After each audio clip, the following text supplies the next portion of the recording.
Praise the lord. ఈ రోజు దేవుని వాక్యం మత్తయి సువార్త 5వ అధ్యాయం 16వ వచనం.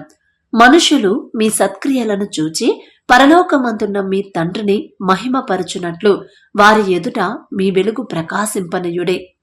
మనం ప్రతి వారం చర్చికి వెళ్తున్నాం, ప్రతిరోజు ప్రార్థన చేసుకుంటాం. ప్రతి వారం కొంతమంది ఎవ్రీ ఫ్రైడే ఉపవాసం ఫాస్టింగ్ ఉంటారు కదా, ఫాస్టింగ్ ప్రేయర్ ఫాస్టింగ్ ఉంటారు. ఒక జాబ్స్కి వెళ్ళినా సరే, కాలేజెస్కి వెళ్ళినా సరే ఫాస్టింగ్లోనే ఉంటారు. అలాగే ఉపవాస ప్రార్థనలు మీటింగ్స్ జరిగితే అక్కడికి వెళ్ళి మనం అటెండ్ అవుతాం. అన్నీ దేవుని పని దేవుని పని దేవుని పని అంటే ఫస్ట్ మనం ముందుంటాం, ఉండాలి అని తండ్రి కోరుకునేది అదే కదా. సంఘముగా కూడుకోవాలి. ప్రతి వారం తండ్రి మందిరానికి వెళ్ళి తండ్రిని స్తుతించాలి. మనం చేసిన తప్పులన్నీ కన్నీటితో తండ్రి పాదాల దగ్గర ఒప్పుకోవాలి. క్రీస్తు శరీరం రక్తం తీసుకోవాలి. అలాగే లేచిన వెంటనే ప్రతి నూతన దినంలో కూడా తండ్రి మనకిచ్చిన నూతన దినాన్ని బట్టి తండ్రికి కృతజ్ఞతలు చెప్పాలి. తండ్రికి కృతజ్ఞతలు చెప్పడంతోనే మన దినం అనేది స్టార్ట్ అయింది కదా, మన రోజు, మన డే అనేది. అయితే ఇక అంతటితో దేవుని పని చేసేసాము, ఇక అయిపోయింది అని ప్రేర అయిపోగానే అంతటితో మనకున్న ఆ మనసు కానీ, మనకున్న మన ప్రవర్తన కానీ, మన తగ్గింపు కానీ, మన మంచితనం, మన మాట తీరు కానీ చర్చి వరకే ఉండాలని చెప్తున్నాడా తండ్రి? లేకపోతే ఇక్కడ మనుషులు మీ సత్క్రియలను చూచి పరలోకమందున్న మీ తండ్రిని మహిమపరచునట్లు వారి ఎదుట మీ వెలుగు ప్రకాశింపనీయుడే. అంటే మనం ఎక్కడ ఉన్నా, ఏ పని చేస్తున్నా, ఎక్కడ జాబ్ చేస్తున్నా, ఎలాంటి పనుల్లో ఉన్నా కూడా మన క్రియలు ఎలా ఉండాలని తండ్రి చెప్తున్నాడు. మనం చేసే పనులను బట్టే తండ్రికి మహిమ వచ్చిందంట.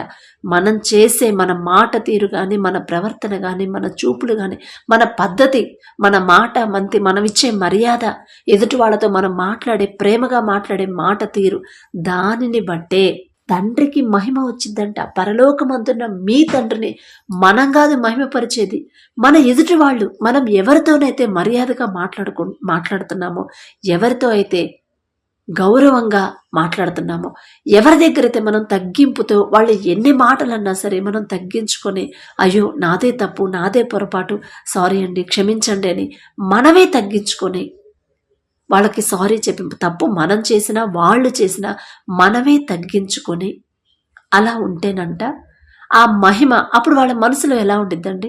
ఇప్పుడు వాళ్ళు ఎదుటి వాళ్ళు మన విషయంలో పొరపాటు చేశారు, అయినా సరే వాళ్ళు చేసిన తప్పుకి మనమే తిరిగి మనంతటా మనమే వాళ్ళకి సారీ చెప్పామనుకోండి, అయ్యో అదేందండి నేను తప్పు చేసి మీరు చెప్తున్నానంటే పర్లేదండి, నాదే తప్పు అనుకుంటా, నేనే చూసుకోలేదు అనుకుంటా అన్నారనుకోండి, వాళ్ళకి ఎలా ఉండిద్ది, ఎదుటి వాళ్ళకి ఎలా ఉండిద్ది?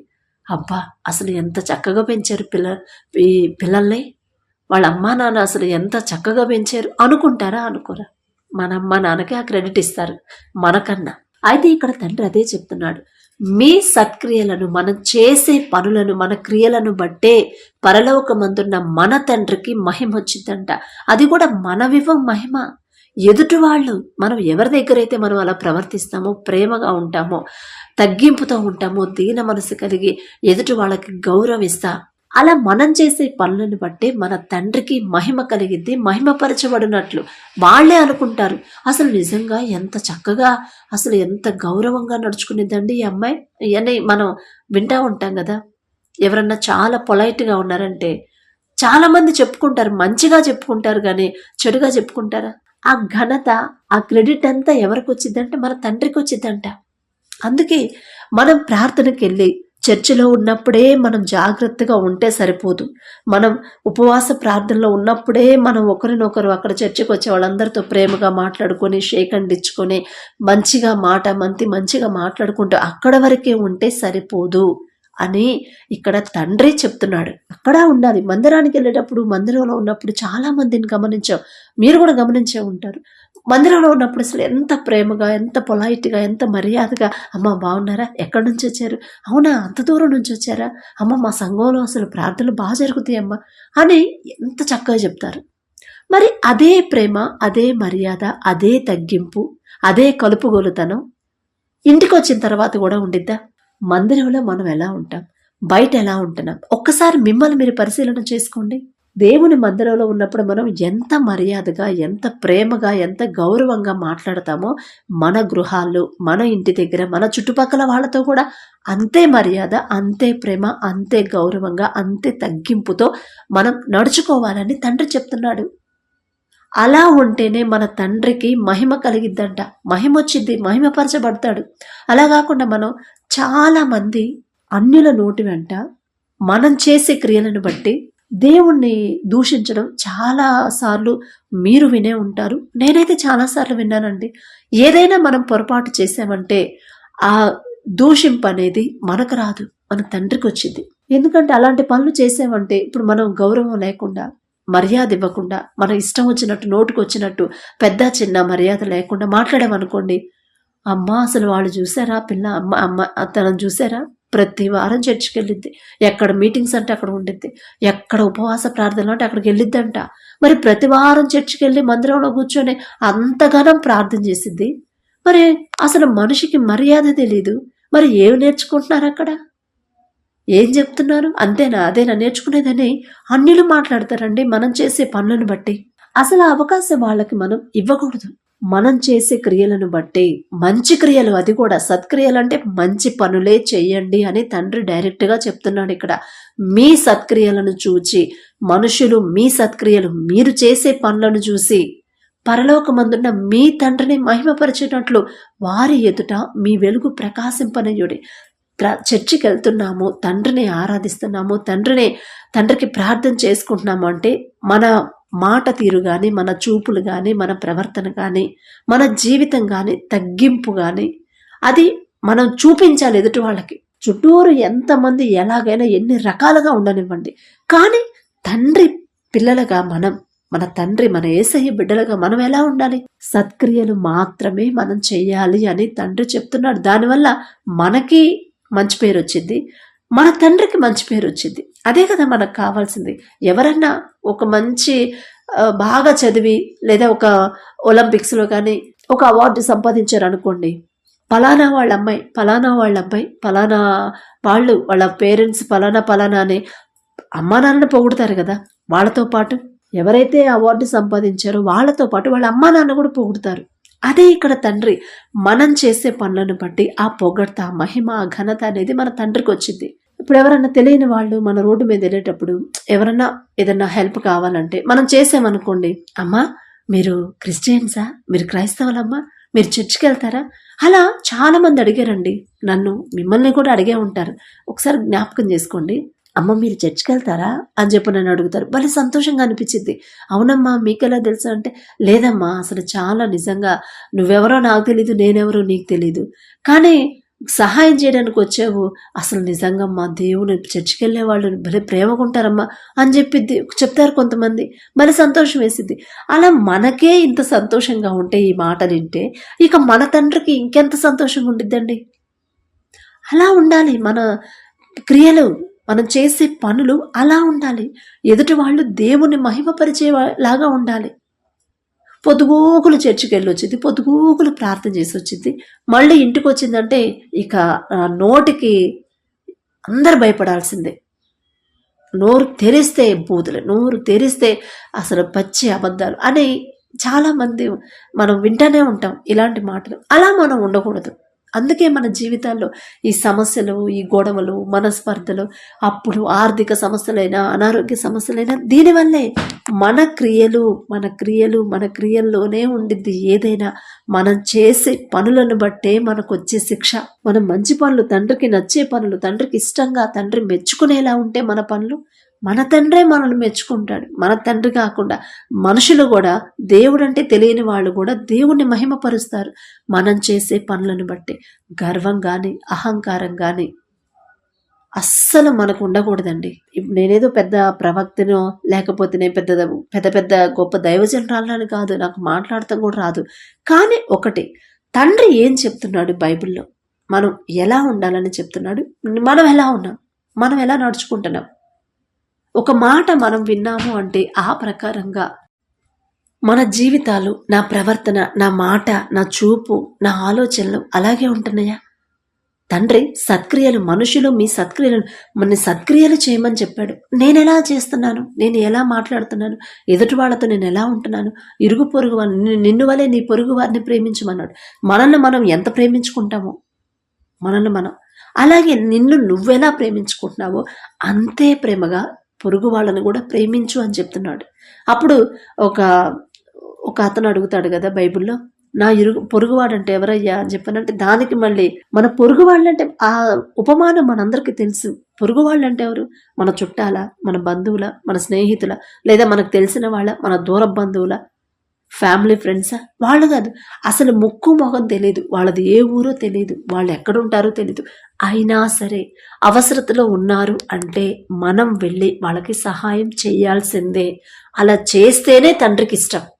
వాళ్ళెవరో నాకు తెలియదు, నేనెందుకు చేస్తాను అనుకుంటే తండ్రి మనసు నొచ్చుకునిద్ది. అరే నేను చెప్పాను కదా నిన్ను వల్లే నీ పొరుగు వారిని ప్రేమించమని అని తండ్రి హృదయం నొచ్చుకునిద్ది. మనం చేసే పనులను బట్టి మన తండ్రికి మహిమ రావాలి. మనం మాట్లాడే మాట తీరును బట్టి మన తండ్రికి ఘనత రావాలి. మనం ప్రవర్తించే ప్రవర్తనను బట్టే, మన చూపులను బట్టే మన తండ్రికి మహిమ రావాలి. మన తగ్గింపు, మనం ఇచ్చే మర్యాద, ఎదుటి వాళ్ళకి చర్చిలో ఉన్నప్పుడు చర్చికి వచ్చే వాళ్ళతోనే మర్యాదగా నడుచుకుంటే ఇక దాంట్లో పెద్ద గొప్ప ఉంది అని తండ్రి చెప్తాడు. అది కూడా ఇందులోనే ఉండిద్ది, ఈ అధ్యాయంలోనే ఉండిద్ది.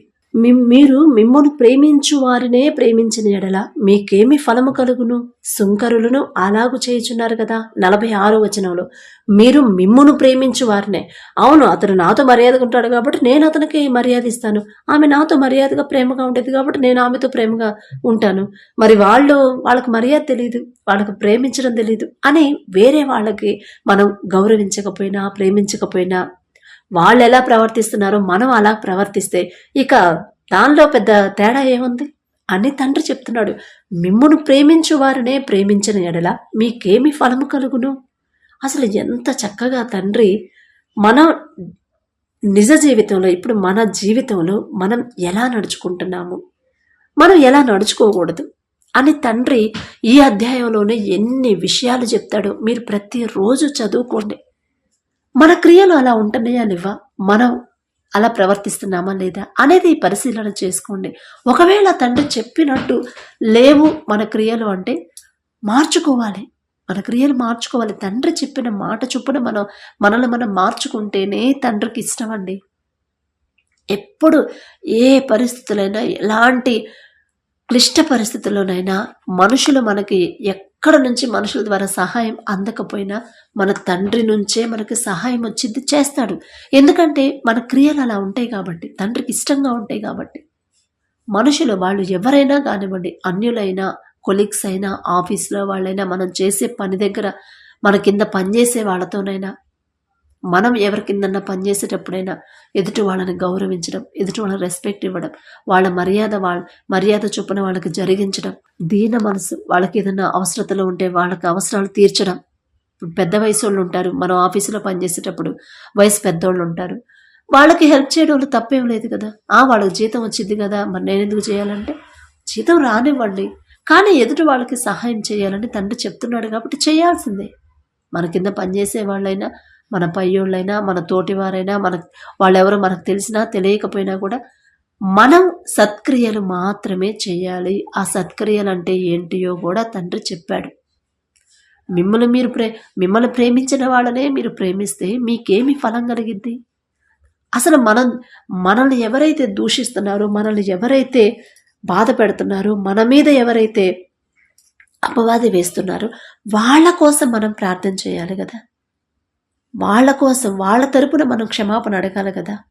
అదే కదా తండ్రి కోరుకునేది అని నేను చెప్పట్లేదండి, తండ్రి చెప్తున్నాడు. ఒక్కసారి ఆలోచించండి. పెద్ద పెద్ద ఎంత గొప్ప దైవజనులైనా ఎవ్వరు చెప్పినా సరే ఇదే మాట, ఇదే ప్రాసెస్ మీరు ఫాలో అవ్వండి. ఏదైనా వాక్యం దైవజనుడు చెప్తున్నాడు అంటే ఆ వాక్యం ప్రకారం నా జీవితం ఉందా లేదా అని ఒక్కసారి పరిశీలన చేసుకోండి.